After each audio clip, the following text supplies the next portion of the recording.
Danes sem v Frankfurtu, pa ne zaradi hrenovk. V bistvu nisem čisto v Frankfurtu, ampak v bližini. Tole je testni center Rotgau-Dudenhofen, 280 hektarjev površine ima, od tega je 20.000 kvadratnih metrov namenjenih testnemu centru za pogone, 60 km pa je takole testnih prog z 20 različnimi profili. V glavnem pravo igrišče za takšne otroke, kot sem jaz.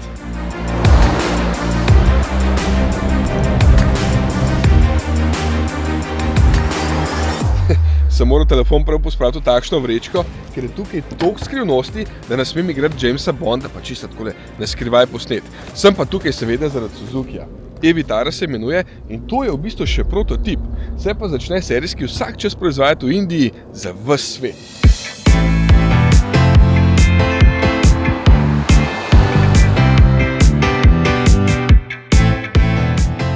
Tokrat so nas povabili, da prvič sploh zapeljemo avte in dobimo občutke o tem, kakšen je prvi električni Suzuki.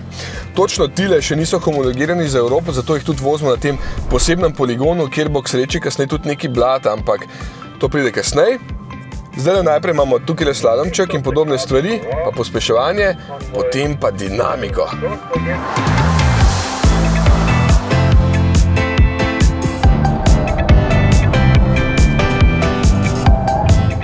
Kdo bi si mislil, da bomo dirkali z električnimi vitarami?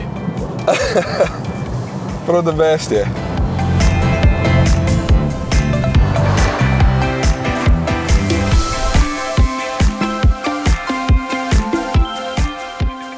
Ime Vitara so ohranili zato, ker so hoteli povedati, da mislijo tudi na svoje stare kupce, ki točno vedo, koliko velik je ta avto in kam spada.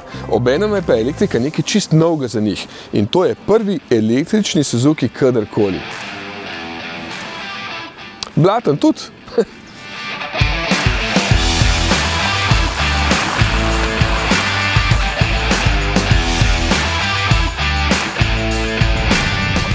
To je mali križanc. 4,27 metra je dolg, poganjega pa izključno elektrika. Pogon je lahko sprednji ali pa štirikolesni, kot se za Suzuki je tudi spodobja.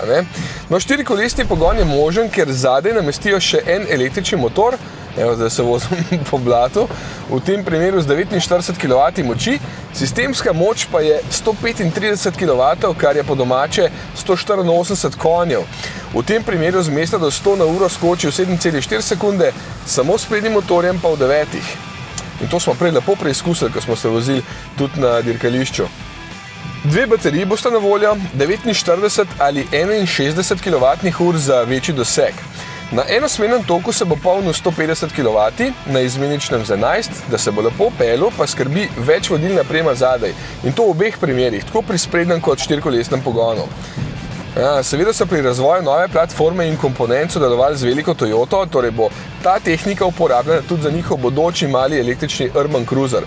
In to je dobro, zaradi tega, ker take velike firme poskrbijo za to, da stvari res dobro delujejo.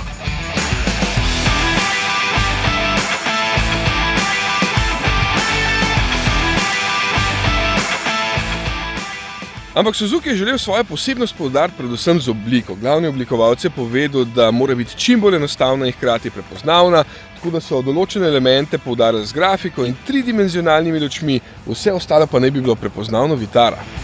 No, razen noter, kjer pa je okolje čist novo, zelo moderno, sploh ta zaslon z enim ohišjem ful dobro izgleda. No, v resnici sta tukaj dva zaslona, ampak so oblikovalci posebej zahtevali, da to pa mora tako izgledati, ker smo le v letu 2025, a ne? Evo, se je tudi v Frankfurtu lahko zabavno. In to z Japonci. No, v glavnem, E-Vitara bo pri nas baje novembra.